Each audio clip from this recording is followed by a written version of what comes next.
تر ابواب الطهارت پورې دا یو سلسله د سند ده. یو د بسم الله نه مخکې ده، بل وروستو ده.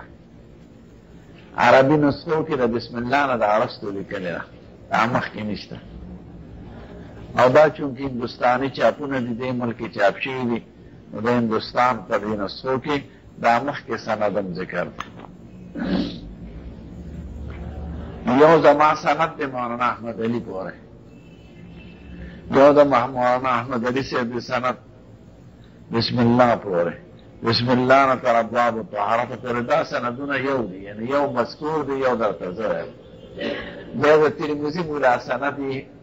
خپل هر حدیث کې د رسول الله مبارکه پورې، نو هغه خو مختلف دی، ځکه ترمذي به درته هر حدیث په خپل سند نقل کوي، او د ترمذي نه وروسته د شاګردانو یو سند دی. لکه تاسو دا ټول کتاب په یو سند وي زمانه، نو تبدیلی ته پکې حاجت نشته. او ترمذي مولا دا کتاب دا یو کتاب چاته نو یو حدیث د یو نه ویلې دی، بلې د بل زده کړی دی، درې د دنې زده کړی دی، شپږ د دنې زده کړی دی.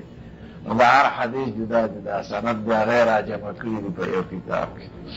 نو ترمذي مولا نه پاره تر رسول الله پورې دا سندونه د هر حدیث مختلف دي،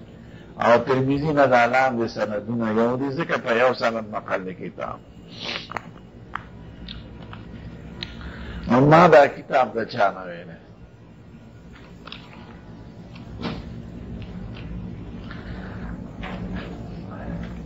ما دا کتاب د حضرت مولانا رسول خان صاحب نه ویلی. دیوبند کې ډېره زمانه مدرس و، بیا لاهور کې ما په جامعه اشرفیه کې. او مولانا رسول خان صاحب د شیخ الهند صاحب نه ویلی، شیخ الهند محمود الحسن دیوبندی.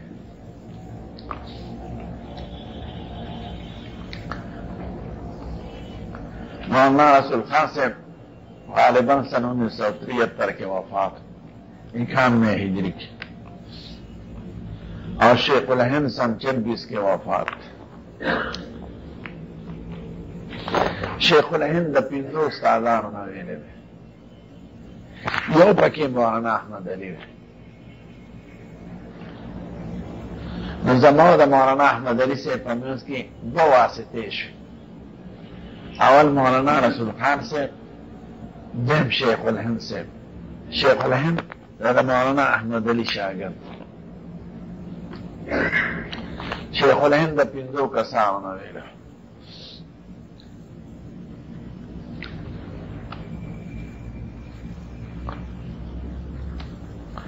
د مولانا محمد قاسم نانوتوي او د مولانا رشید احمد گنگوهی، دا دواړه د شاه عبدالغني صاحب شاګردان دي. شاه عبدالغني مجددي او هغه د مولانا احمد علي دی. په دغه سلسله کې یو واسطه راځي.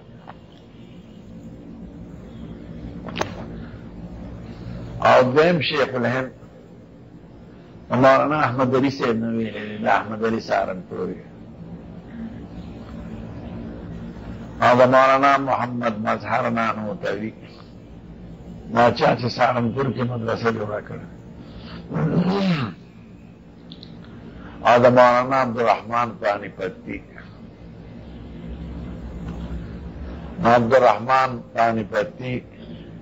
مولانا محمد مظهر او مولانا احمد علي سهارنپوري، دا درې واړه شاګردان د مولانا محمد اسحاق صاحب. په دغه یو سلسله کې واسطه نشته، د شیخ الهند صاحب او د احمد علي صاحب. مولانا شیخ الهند صاحب دا کتاب د پنځو کسانو نه ویلی،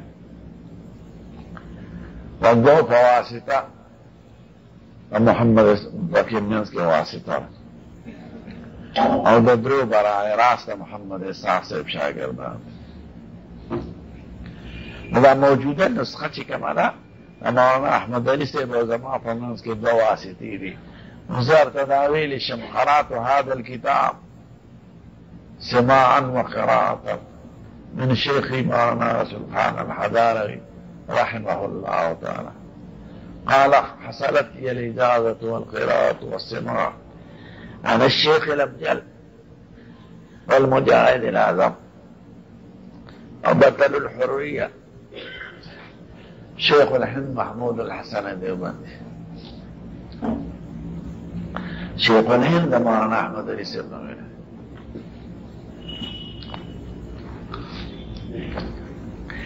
وقال المحدث الجليل چی وی کنا یو دا قال فاعل یو دا قال قائل. وقال دا قائل مولانا عنایت علی الہی صاحب دے محتمم دا مدرسی دا مظهر العلوم او دا مولانا احمد علی صاحب شاگردو. دا قال قائل مولانا عنایت الہی دے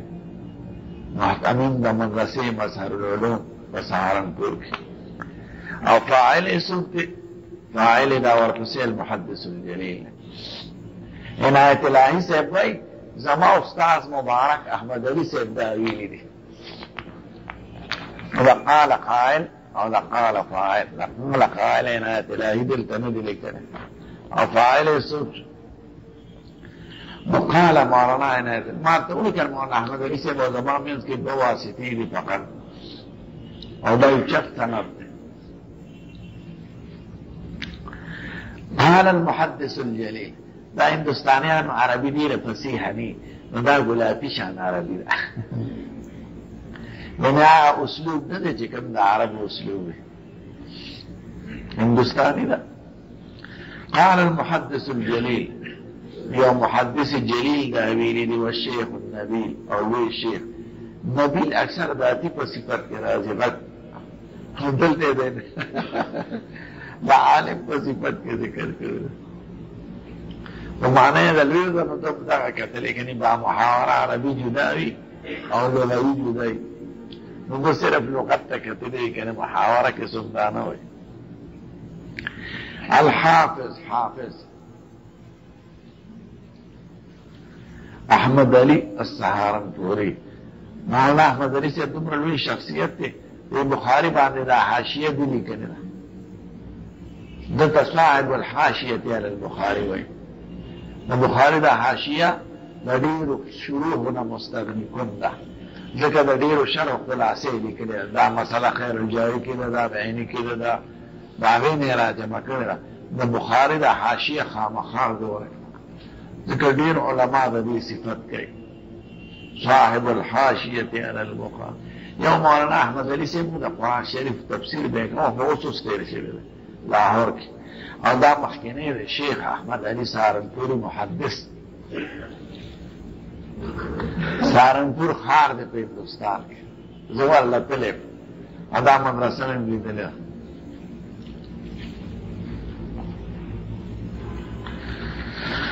دیوبند کلی دے سہارنپور ضلع دا یعنی دیوبند دا سے مثال دا سہارنپور لکے پیخاوا او دیوبند دا سے مثال دے لکے 4 سالو دا آئی تحصیل منز کی سلوخ میل لار دا بسون زیرازی سہارنپور لوی خواہد دا سی وچے پکی ملاوی گی تور اچھے دنگو اقوشموی ما یوزد بڑا گروی دا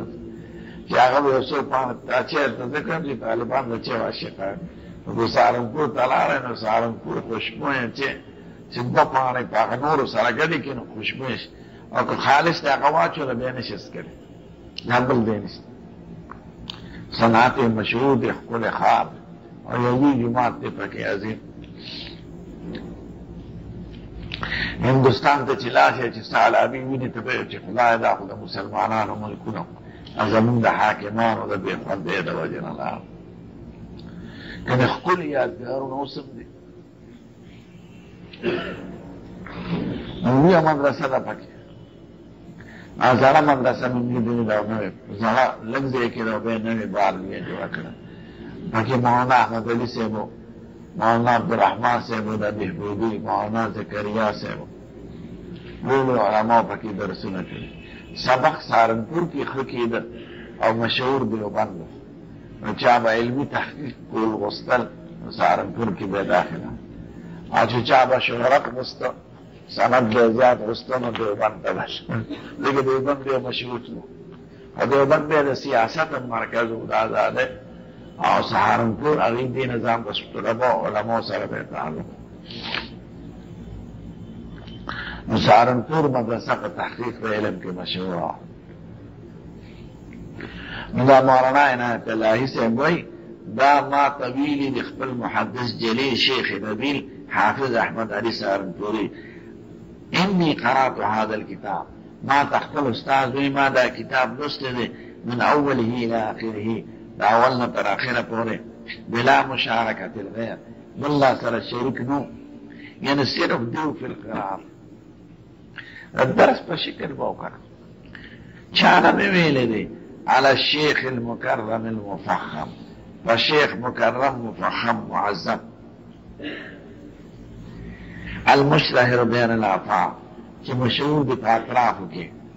المرحوم المغفور مولانا محمد اسحاق، مولانا محمد اسحاق دا مرحوم او مغفور مخکې لیکل دا د عربي محاوره نه،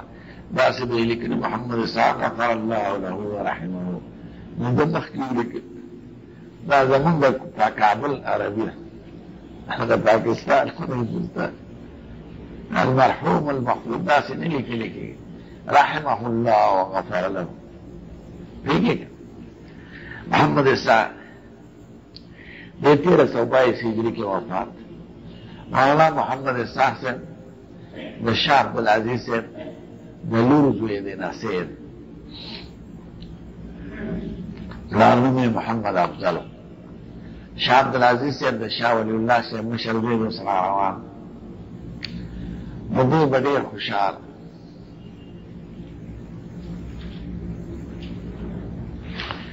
ځکه یو یې وارو شاه اسماعیل شهید او یو یې دا نصیر محمد اسحاق، نو دې دواړو تربیت یې کړی د علم یې ورته ښودلی. نو شاه عبدالعزیز صاحب همیشه وی الحمد لله الذي وهب لي على الكبر اسماعیل و اسحاق ان ربي لسميع الدعاء. شکر دې چې خدای اسماعیل او اسحاق راکړي، ځکه زوی نو اسماعیل د شاه عبدالغني صاحب دا مشهور شهید شاه اسماعیل شهید بالاکوټ کې ښخ او د تحریک د آزادۍ سیکانو خلاف جنگ کړی. هغه استاد سید احمد بریلوي او شاه اسماعیل شهید دواړه شهیدان شوي د سیکانو د لاسه دلته پاکستان کې بالاکوټ هزاره کې او ښخ دي. شاه اسماعیل شهید مسعود نو دا محمد اسحاق نصیر د لور د طرفه د شاه عبدالعزیز او شاه اسماعیل واره دی. ما به په دې ډېر خوشحاله وي. شکر دې چې خدای پاک په بوډاتوب ماله یو واره راکړه او یو یې نصیر راکړه. محمد اسحاق صاحب وایي دا دغه وایي احمد علي صاحب دا صرف ما محمد اسحاق صاحب ته دا کتاب وایي واجازني به اجازت ما. ګوره دو خبر ته پکې اشاره، یو قرات علی الشیخ دی دا ورمون ووی که قرات علی الشیخ. قرات علی الشیخ دی تو چې استاد چې په شاګرد لګي مدته دا کتاب په طریقه د څه ویل دی قرات علی الشیخ. دا قرات نه پس اجازه تم راته دا زیاتی احسان شو، ځکه وجود تحمل د حدیث ته دی کنه.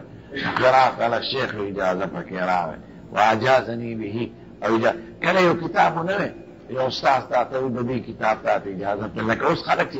هغه متلاشي بعد بزرگان د نور وطنونو راځي خلک ته اجازه یې. مالا مولانا زکریا سے میں اجازت رشت ان کتاب میں ورته نوې وتا ته اجازت پر احادیث داس شیخ دا تبریو دغه ترابک دا بخارا محمد نذیر اگر ته اجازت راکړه.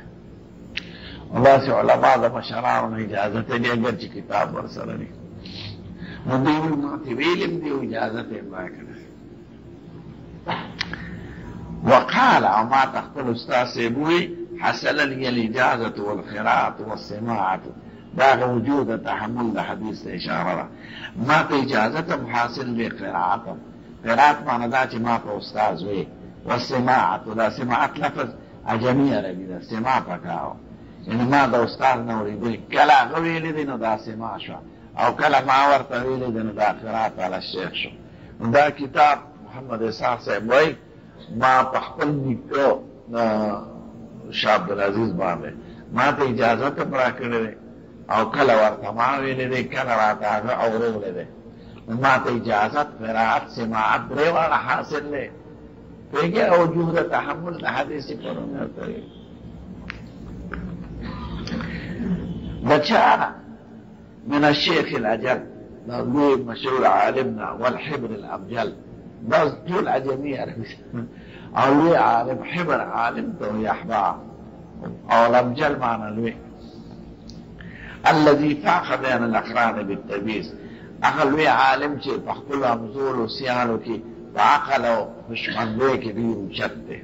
واستميز عقل توي هذا تكتب عربي ده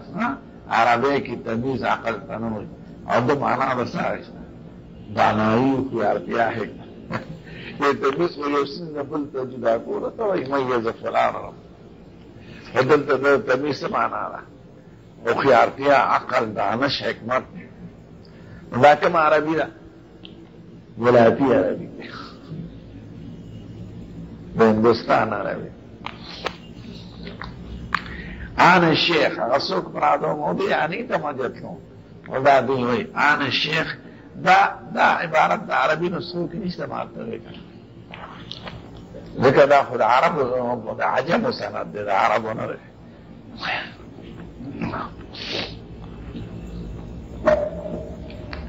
ما فعربو كم ترمزي ويلنا بيو عالمنا الشيخ محمد عطر الحلبي جامع اثر کی دکتورا غشتے ہو پر ترمزی مالتا میلے مالتا لگوے نائی مالتا انتخابی دا ابواب اور زمین وطن کی خطول کتاب بھی لکی الحمد دا طریقہ دا حدیث چی زمین ملکی نا دا نور ملکونو کی نشت دا عربو کی التا احادیث انتخابی اور زیاد بحث پر سند بخاری کی ملک ترمزی کی ملک ودید یعنی کہ سڑے دوار آلتا لارشی علمو کی عزمو وطن کی کلک عالم نے دار درس نشی کور اور جو سڑی دل تا پورا علم بیلی والتا بیلار شی مجیاتی سیزو نے ازدکی باری سبق لکا دا کالجونو پتا دے نو کالجونو کی خلکا ہدایت دل تا پا اسلامیاتو کی دے یو باب دو پاکی داخل دے پا یو باب دو خطولا ہدایت ازدکی پا بخاری پا یوسو اباب بخاری ازدکی وملتا اختصار ومن زمانہ کی بلا یو رس چوٹی اوز برزی چوٹی دا جارت و جمع اور کتاب روزانہ نہیں لس مضامینی کل بعض مضمون روزانہ ہی بعض دوئے مرض پسی بعض ہفتہ کی ہو دل مالتا چپی چانویلو اقا حلب و دا شام حنفی عالم ہم لوگ مصر کے ویلو ندی وی آن الشیخ زمرات دا شیخ اجل نسوک یادو خپل نکر شیخ اجل شاہ عبدالعزیز صاحب رحمت اللہ علیہ شاہ عبدالعزیز صاحب اصول حدیث کی نکل کری تفاصیر کی نکل کری واز کی نکل دی پخپلا 1239 ہجری کے وفات شعر شاہ عبدالعزیز دلی کے خاک دلی پر تو اغل مالکہ جمعیت یو دفترم بین ازدے مخبارہ ایتا مخبرہ شاہ ولی اللہ صاحب نداغیر خانہ شاہ عبدالعزیز سے ابو دا غفلار شاہ ولی اللہ سے دے ملکی احادیث خوار کرد مخواد پاکستان افغانستان اور پا ہندوستان کے احادیث درسنو ومنطق و دا فقہ معقولات چدیر بڑا بڑی و دا احادیث یو کتاب و مطلع والانواع سادہ اور چدیر با تکڑا و مشکات شریف دے اب ہم صرف ترجمہ کولے لفظہ ذکر چه قضا و فقه تا ضرورت او حدیث بینی و حدیث سڑی وابی کئی او سب پا کابل کی دا سے خلق شتا پا بلے بلوچستان کی وی پی خور تا من دے وابی بش دا حدیث درس بینکو یا کہ چرتا درف الیدین حدیث بینی دوی دا حدیث موائی دا شافی سے حدیث قرآن شریف ترجمین ہے فشاہ ولی اللہ سے اداکار کرے جدید ہندوستان اللہ اور مدینہ منورے ترتبو ہے اور پہ احادیث ویلی دو دے وطن تیرہ رسول اور مدرسے جو رکھتا مدرس الحدیث بنو حدیث درس سے شروع کرتا قرآن شریف لمبے ترجمہ پہ ہندوستان کی چاپ شویدہ علی شاہ ولی اللہ سے اداکار فارسے کی فتح المنام راوی نبی دا غز عمنو ترجمی شکر اردو کی پر فارسی مخکې په دې وطن کې لکه افغانستان کې د احادیثو درس و، دې وطن کې نو، په هندوستان کې نو معقولاتو قاضي مبارک و خیر آبادي و ولې حق خیر آبادي حاشیه دې پوهېږي او که نه او معقولات سړي به 12 کاله په قاضي کې تېر کړ او د مونږ یو مسله به ورته نه معلوم. یو طالب په دې وطن کې ډېر عمر تېر کړ چې وطن ته لاړ، د جمعې ورځ هغې ورته یې وعظ وکړ، مونږ ته نه و راکړ. ده چېرته وعظ نه و کړی، نه یې لمونځ کړی، وارخطۍ پرې راغله. نو په ورو ته خطو دی په منبر ته، نو په روندي باندې وخت درېیم ته وخت خلک ویل په درېیم به ودرېږي، نو دوی چې په درېیمو درېیمو کېناستل، نو شاته خو بل پات کې نو چې درج ولاد دې پرېوت، دې لاندې او منبر پرې راپاسه. خلکو ته فخار شو، کمبختانو ما چېرته وعظ کړی، ما خو 12 کاله په قاضي کې تېر کړي وي.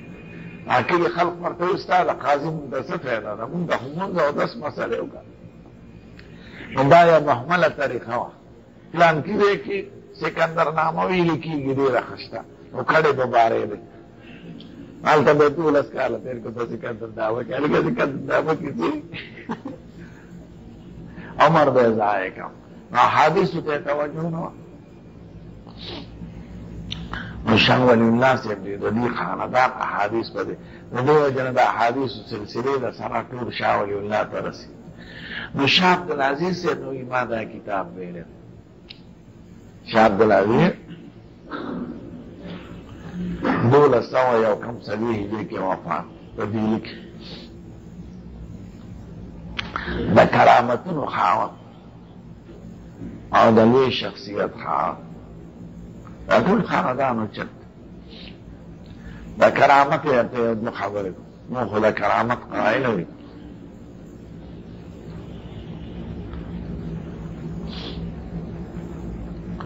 د ده مناقب ډېر لیکلی شوي.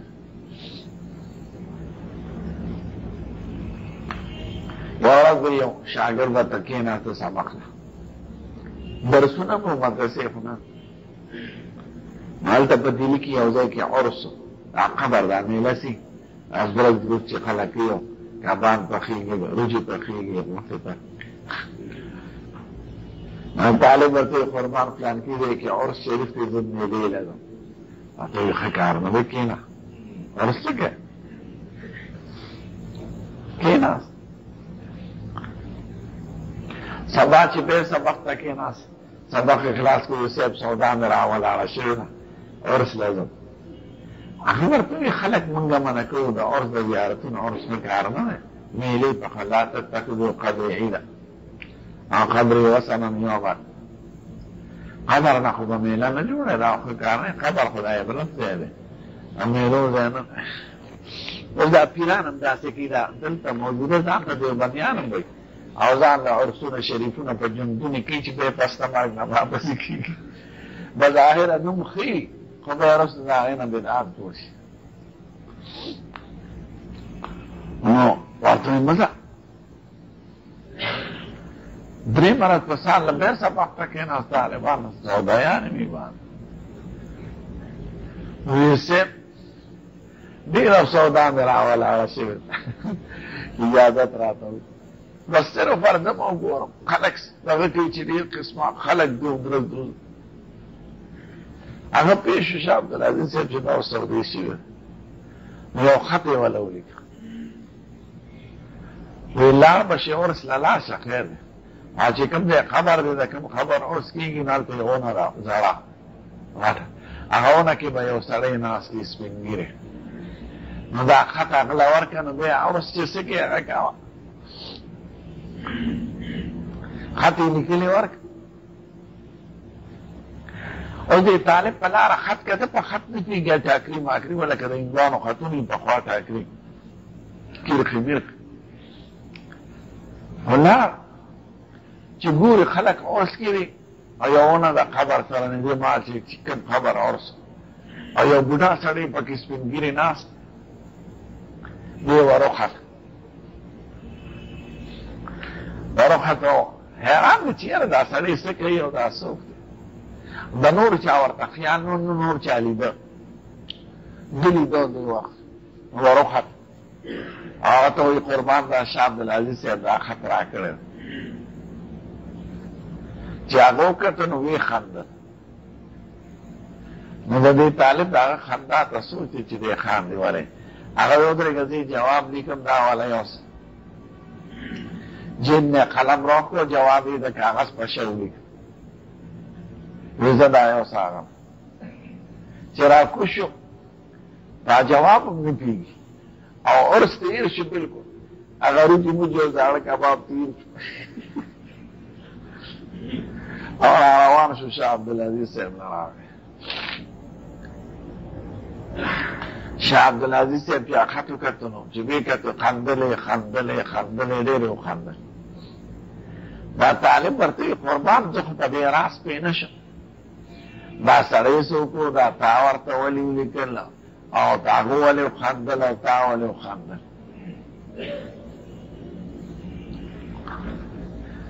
نو دا سړی چې دې لیده دا د دې قدر روح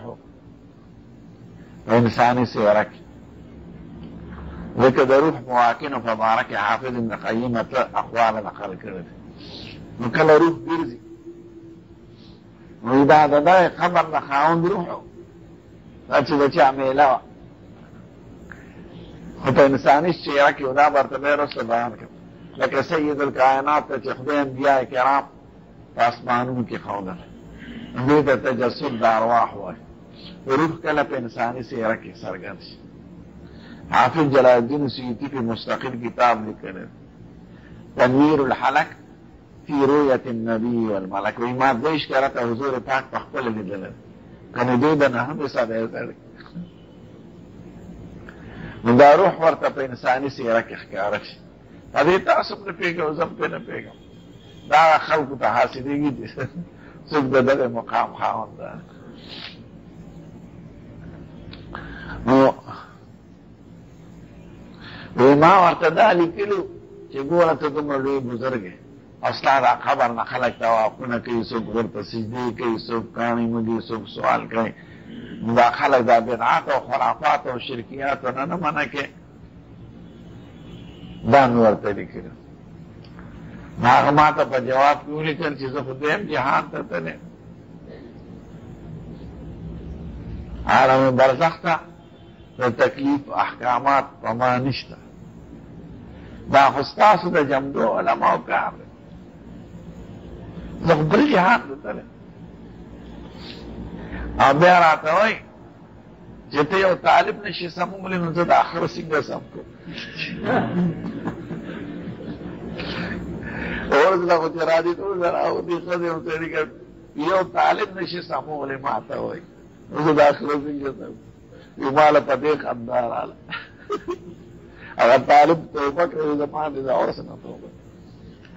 پیریان شاګردان او د کرامتونو خاوند نو به کشف القبور کې به راشي دا یوه قصه دا د هغه د کرامتونو په سلسله کې ذکر یو بل چل شي شاه عبدالعزیز صاحب چونکې زموږ استادانو کې د لوی شخص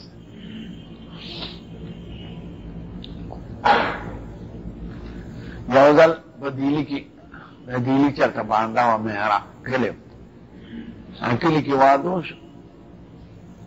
نو خلک د جنګ ته روانې ناوې په ډولۍ کې سوره کړي اوسي نو ناوې په ډولۍ کې اچولې ده او جنګ روان دی د یو کلي نه بل کلي ته نو په لاره دمې کوله یو ځای کې معمولي اوبه وې لښتې شانتې ونې وې وي زه دلته به دمه وکړو ماسپښین مونږ به م وکړو او داس چارهدان به م وکړو غرمه ده او لږ لمر به م کم شي بیا به ځو پیدل مدل نو چې هغه اوبو سره ناوې م کېښوده په ډولۍ م کېښوده خلک خواره واره شو ښځې یو طرف ته سړي بل طرف ته چاودسونه چاودس کلې چا مونځونه ناوې م روغ کې وه چې سا صورت شي چې روانېدل ناوې نشته اوس ښځې وایي ناوې څه شو ګرځې منډې وایي بوټي دومره نه دي اوبه دومره نه دي چې پکې د بشي یا خو سرسري لږ اوبه وایي سړي د ښځو نه تپوس کوي او ښځه د سړو نه ناوې بېدرکه نه د سړو نه څوک تللی نه د ښځو نه تللی چې دا څه شو 1 ګنټه 2 ګنټې 3 ګنټې تالاشي وکړه څه پته ونه لګي هغه کلي ته سوال جواب ولګي چې د کوم کلي نه راغلی و چې ناوې خو واپس نه راغلی وې نه مخکې کلي ته خبر ورولګي چې بس ناامیده شو لاړل خپه د مرګ نه زیات ځکه چې په جنګوني سړي نه ناوې وکړي چا له تلې چا وظیفو له چلې تعویذونو له چلې چا پیریانو ملا له تلې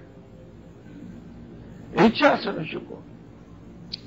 دی یو عالم نه لاړ هغې ورته وایي په دهلي کې یو عالم دی شاه عبدالعزیز صاحب یې نوم دی تاسو هغه له لاس یې که څه وظیفه درته وښایي او خدای هم ناوې پیدا کړي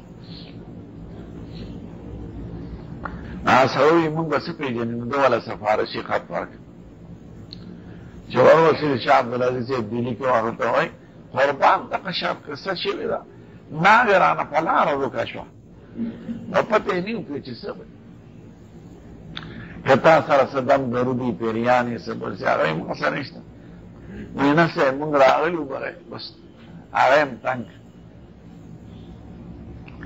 وایي ښځه لاړ شئ د ما یو دوه ککوړي پاخه کړئ مې پېژنې د غټو روږو کې چې خلک اچي شنې مونږ مې وایي وایي دا وړکې او د دې دوه ککوړي جوړ کړي تاسو ته پته نه ویم چې دا چل کوي غواړي خوله د ګلا بادر غواړي الحمد غواړي الحمد خو خوله د ګلا بادر غواړي دا راوړه دوه ککوړي راوړه د دوه کسان ناشې دوه آسونه راوړه او د دې خبرو به چاته حال نه وایي آسونه یې م راوستل دوه سړي راغلل وی دا بلا شي دهلي کې چاندني چوک یو چوک دی یو سړی اسونو سره ودرېږي داسې لرې او بل سړی به دا دوه ککوړي والي هلته چاندني چوک سره به یو خړ سپي پروت وي نو خړ سپي ته به دا ککوړی ورغورځوی خو یارېږي ترې مه اول به هغه په تاسو پسې غاپي او به م یری آخر چې یارېږي دغه نه شي آخر به دا ککوړي خوري چې د هغه دغه ککوړي وخوري نو بیا دا بل به ورغورځوی ککوړي ته څوک رنجینې وایي که څوک د وزیرستان اول داخې کې داسې وایي دا دویمه به م نه خوري په تاسو پسې به وغاپي و یارېږي ما نو چې دا دویمه نه خوري دا سپی به منډه وایي بهر ته دوځي د ښاره تاسو دوه کسان په آسونو باندې په مزه مزه ورپسې دی دی به د ښار نه بهر ته وځي دشتو ځنګلو نو چې کوم ځای دا سپی غایب شو چې ورته ننوت هلته ودرېږي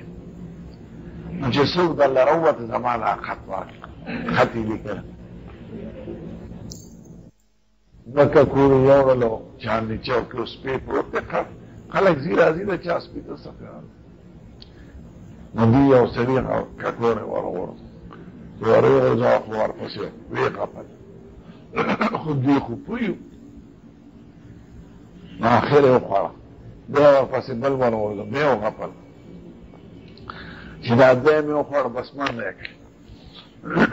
چې څنګه هغه ویلو دوی ورپسې په آسونو روان شو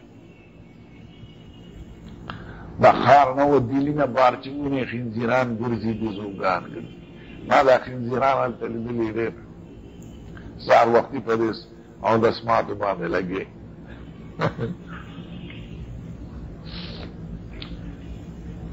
نو وایي اوس دا سپی روان دي دوی ورپسې روان یو ځای کې دا سپي داسې پنجه علامه کړه او یو دروازې دوشل څرګنده شوه او دا سپی ورننوت دوی ته خو ویلي وو چې چېرته ودرېده هلته ودرېږي دوی ودرېده دوی کې یو سړی راووت ویل څه کوې ملیان شیخان دوی ورته ویل صاحب دا د شاه عبدالعزیز صاحب خط ستا په نوم چې هغه وکته هغه یو کریکه وواله چې کریکه وواله دې ځنګل کې دا خلک ټول زنګل د خلکو ډک